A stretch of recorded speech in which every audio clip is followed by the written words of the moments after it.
means available, constitutional order will be restored in the country. Let no one be in doubt that if everything else fails, the valiant forces of West Africa, both the military and the civilian components, are ready to answer to the call of duty. You will put in place a plan to ensure that the standby force is activated and that democracy will be restored in Niger.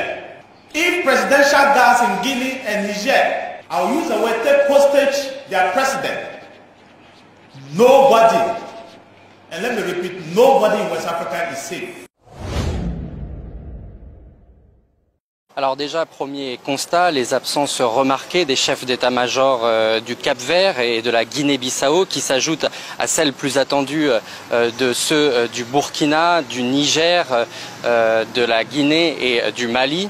Et puis aussi cette cérémonie d'ouverture vraiment inhabituelle. D'habitude dans ce genre de sommet, les cérémonies d'ouverture ce sont un mot de bienvenue et puis les travaux débutent. Non, là ça a duré plus d'une heure. Les différents interlocuteurs n'ont cessé d'appeler à la réussite de cette opération parce que cette opération militaire, à écouter le chef d'état-major du Ghana, eh bien, elle est quasiment décidée. Il affirme par exemple que les États membres vont mettre en place, le vocabulaire est important, une mission de soutien à la stabilisation. Nous allons accomplir notre tâche dans un chronogramme raisonnable, dit-il aussi.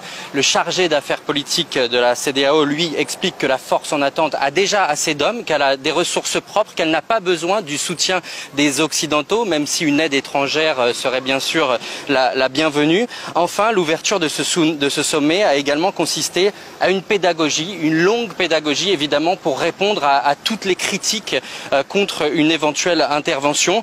Les intervenants ont rappelé notamment le passé politico-militaire de l'ECOMOG puis de la force en attente qui selon eux a été couronné à chaque fois de succès. Le chef d'état-major du Nigeria a concédé cependant que le chemin n'était pas facile, personne ne veut entrer en guerre, dit aussi le ministre de la Défense du Ghana.